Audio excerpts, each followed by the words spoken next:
আসসালামু আলাইকুম প্রিয় শিক্ষার্থীরা, এই ভিডিওতে আমরা ক্লাস 7 এর ইংরেজি বইয়ের 13 পৃষ্ঠার সি ডি ই এফ যে 4টা প্রশ্ন আছে এগুলোর উত্তর, বাংলা অনুবাদ এবং উচ্চারণ সহ আলোচনা করব। আমাদের আগের ভিডিওটিতে মঈনুদ্দিন কমেন্ট করেছে, স্যার ধন্যবাদ এত সুন্দরভাবে বোঝানোর জন্য। ওয়েলকাম মঈনুদ্দিন। এখানে দেখো সি এর মধ্যে 2টা কাজ দেয়া আছে, তারপর ডি এর মধ্যে একটা কাজ, এরপর ই এবং এফ এর মধ্যেও কিন্তু 2টা কাজ দেয়া আছে। এগুলো আমরা স্টেপ বাই স্টেপ দেখব। সি এর মধ্যে বলছে make a list of the letters or words in bold, answer the following questions. অর্থাৎ এই যে উপরের পৃষ্ঠার মধ্যে কিছু অক্ষর দেওয়া আছে বোল্ড করে এবং কিছু শব্দ দেওয়া আছে বোল্ড করে, সেগুলোকে আমাদের লিখতে বলছে। তাহলে চলো এটার অ্যান্সারটা আমরা দেখে নিই। এই যে a list of the letters words in bold is made below, অর্থাৎ মোটা হরফে লেখা অক্ষর বা শব্দাবলীর একটি তালিকা নিচে তৈরি করা হলো। প্রথমটা হলো বি। এই যে দেখো বি কিন্তু লেখা হয়েছিল, সরি এখানে না, উপরে বি কিন্তু বোল্ড অক্ষরে লেখা এখানে। তারপর এখানেও কিন্তু এই যে বি এ, তারপর বি এ এগুলো কিন্তু বোল্ড অক্ষরে লেখা, এগুলো সবই আমরা লিখব। এই যে বি বি এ, তারপর হলো বেবল, তারপর বেবি, তারপর আছে বেইব, বেইবেল, বেবুন, তারপর আছে বেবি। এরপর আরও এগুলো আছে baby boom, baby boomer, baby buggy, baby carriage, তারপর বেবি প্যাট, তারপর আছে baby talk, baby tooth, baby walker, baby grow, এরপর babyhood, babyish, babysit, babysitter, তারপর বেকালরিয়েট, বেকি এবং ব্যাচেলর। এখানে কিন্তু আমরা প্রতিটা ওয়ার্ডের অর্থও দিয়ে দিয়েছি। এই যে দেখো এখানে বেবি টক মানে হলো বাল্য ভাষা, অর্থাৎ ছোটবেলায় মানুষ যেই ভাষায় কথা বলে। এরপর বেবি টুথ মানে হলো দুধ দাঁত, অর্থাৎ শিশুদের যেই দাঁত থাকে ছোটবেলায়। তারপর এই যে বেবি ফ্যাট মানে কৈশোরে উপনীত হবার আগেই কোনো কোনো শিশুর শরীরে যে মেদ জন্মে, অর্থাৎ শরীরের মধ্যে যে ভুঁড়ি জন্মে যায়, কিছু বাচ্চা দেখবা যে অনেক মোটা হয়ে যায় ছোটবেলায়, সেটাকে বলা হয় বেবি ফ্যাট। তারপর বেবি ক্যারেজ মানে হলো শিশুযান। এরকমভাবে প্রতিটার কিন্তু আমরা এখানে অর্থ দিয়ে দিয়েছি। এইবার চলো আমরা প্রশ্নে চলে যাই। সি এর মধ্যে প্রশ্নের মধ্যে বলছে যে what do you see at the top left corner of the dictionary page, অর্থাৎ অভিধান পৃষ্ঠার, অর্থাৎ ডিকশনারির যে পৃষ্ঠাটা দেওয়া আছে ওই পৃষ্ঠার সবচেয়ে উপরের বাম কোণে কি দেখতে পাচ্ছ। এটার অ্যান্সারে লিখবো আমরা I can see B B, the second letter of the English alphabet at the top left corner of the dictionary page, অর্থাৎ উপরে এই যে এখানে ডিকশনারি পেজটা দেওয়া আছে একদম টপ লেফট কর্নারে, এখানে দেখতে পাচ্ছি আমরা বি এবং এই বি, এটাই কিন্তু আমরা লিখে দিয়েছি ওইখানে। এরপর দেখো দ্বিতীয়টা হলো what is the first letter and word in the left hand corner, অর্থাৎ বাম হাতের কোণের প্রথম অক্ষর ও শব্দ কোনটি। এটার অ্যান্সারটা হবে B is the first letter and word in the left hand corner, অর্থাৎ এই যে এখানে প্রথম যে ওয়ার্ডটা সেটা হলো বি, সেটাই বলছে লিখতে এইটা। এই এ এবং বি এর উত্তর এই পর্যন্ত। এবার চলো আমরা ডি এর উত্তরটা দেখে নিই।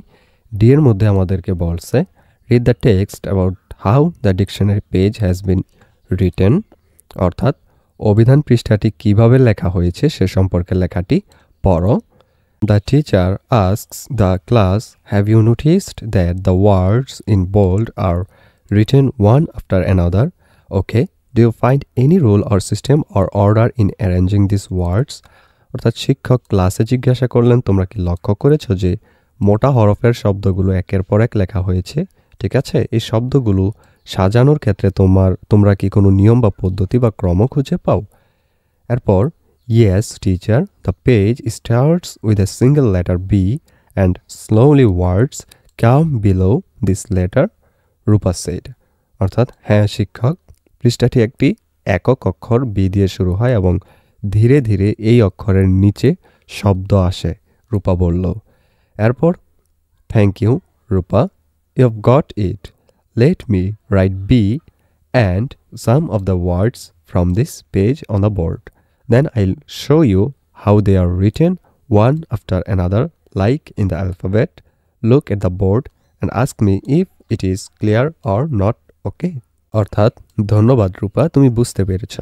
আমাকে বোর্ডে বি এবং এই পৃষ্ঠার কিছু শব্দ লিখতে দাও, তারপর আমি তোমাদের দেখাবো কিভাবে বর্ণমালার মতো একের পর এক শব্দগুলো লেখা হয়। বোর্ডের দিকে তাকাও এবং আমাকে জিজ্ঞাসা করো এটা পরিষ্কার কিনা, ঠিক আছে?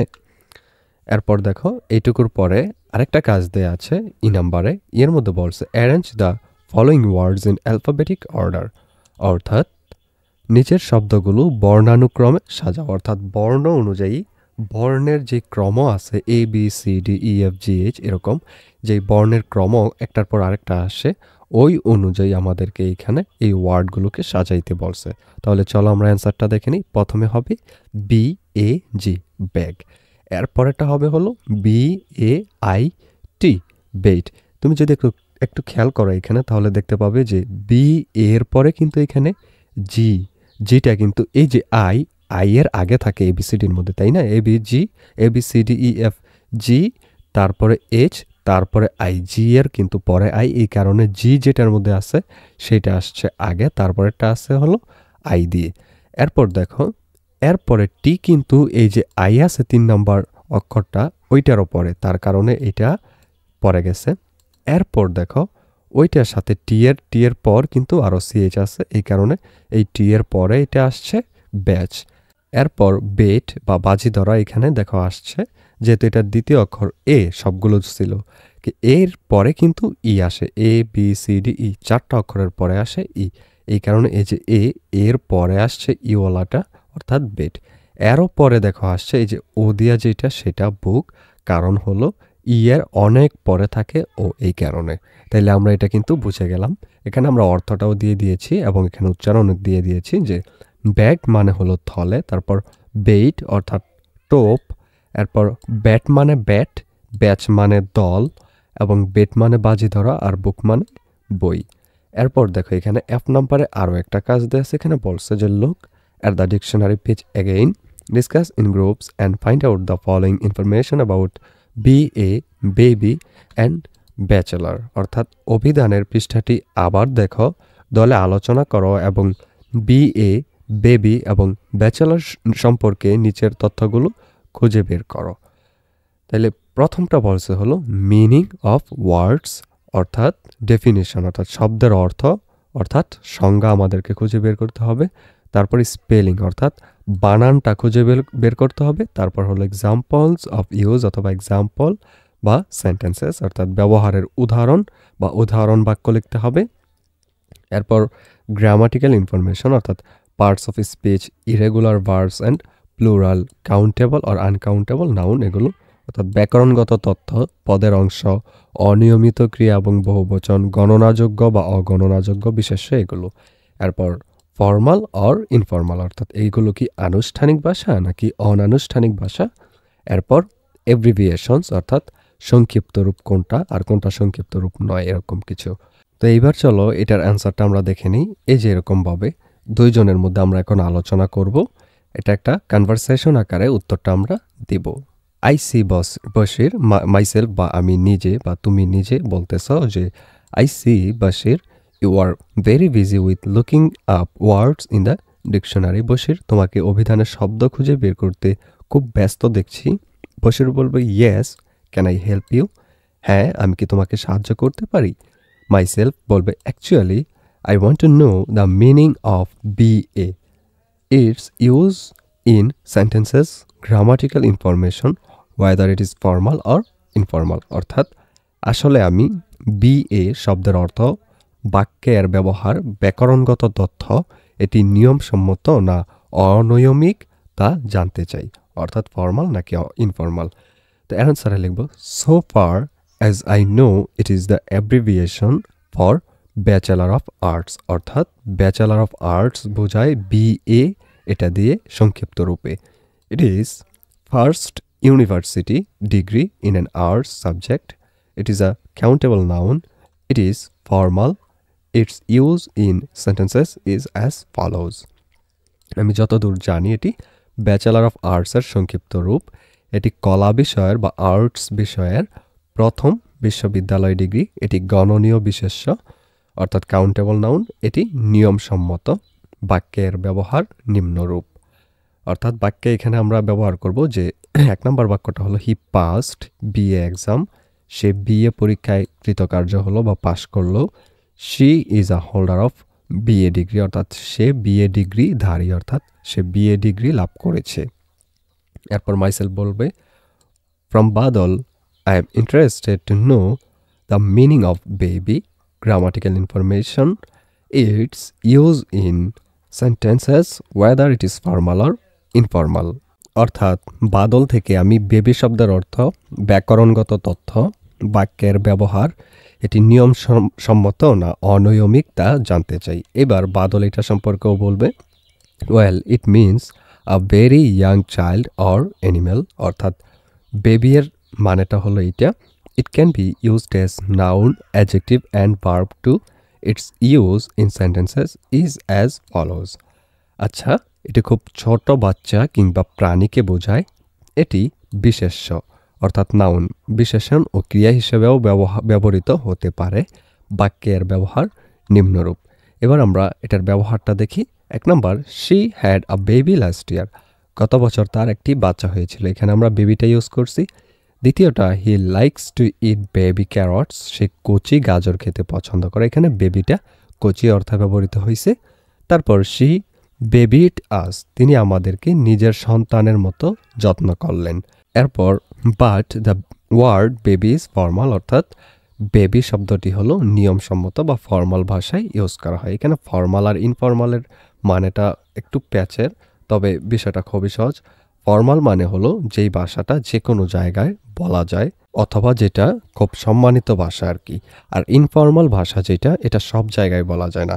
যেমন যেই ভাষাটা তুমি বন্ধু বান্ধবের সাথে বলতে পারবে, ওই ভাষাটা কিন্তু তুমি তোমার মা বাবার সাথে বলতে পারবে না, বা সেই ভাষাটা কিন্তু তুমি তোমার অফিসের স্যারদের সাথে বলতে পারবে না, তোমার ক্লাসের শিক্ষকদের সাথেও কিন্তু এটা বলতে পারবে না। ওইটা হলো ইনফর্মাল ভাষা। এরপর মাইসেলফ বলবে from Masud, I want to know the meaning of bachelor, grammatical information, it's use in sentences weather it is formal or informal. অর্থাৎ মাসুদ থেকে আমি ব্যাচেলার শব্দের অর্থ, ব্যাকরণগত তথ্য, বাক্যের ব্যবহার, এটি কি ফর্মাল নাকি ইনফর্মাল এটা জানতে চাই। এটার জন্য মাসুদ বলবে actually bachelor refers to a man who has never been married, grammatically it is a noun, it is formal, its use in sentences is as follows. আসলে ব্যাচেলার শব্দটি এমন একজন ব্যক্তিকে বোঝায় যিনি কখনো বিয়ে করেননি। ব্যাকরণগত দিক দিয়ে এটি একটি বিশেষ্য, এটি নিয়মসম্মত অর্থাৎ ফর্মাল। বাক্যের ব্যবহার নিম্নরূপ। 1 নম্বর হলো হি ইজ আ ব্যাচেলর, তিনি একজন কুমার, অর্থাৎ তিনি বিয়ে করেননি। 2 নম্বর হলো I see you are still a bachelor, আমি বুঝতে পারছি তুমি এখনো একজন কুমার। এরপর মাইসেলফ বলবে thank you all present here, এখানে উপস্থিত তোমাদের সবাইকে ধন্যবাদ। তাহলে কিন্তু আমরা এই যে তিনটা শব্দের যেই মিনিংগুলো সবগুলো কিন্তু আমরা এখন দেখে নিয়েছি। এই ভিডিওটি এই পর্যন্তই। পরবর্তী ভিডিওতে আমরা এর পরের যে লেসন 2 আছে এইটার সবগুলো প্রশ্নের উত্তর স্টেপ বাই স্টেপ অনুবাদ এবং উচ্চারণ সহ আলোচনা করব। সেটা পেতে হলে অবশ্যই চ্যানেলটিকে সাবস্ক্রাইব করে রেখো এবং ডেসক্রিপশনে দেওয়া লিঙ্ক থেকে অথবা পিন কমেন্টে থাকা লিঙ্ক থেকে ক্লিক করে তোমরা এই বইয়ের যে কোনো পৃষ্ঠার ভিডিও দেখে নিতে পারো। এবং এই ভিডিওটি ভালো লাগলে অবশ্যই একটি লাইক করে ফ্রেন্ডদেরকে শেয়ার করে দিতে ভুলো না কিন্তু। Thank you my deer.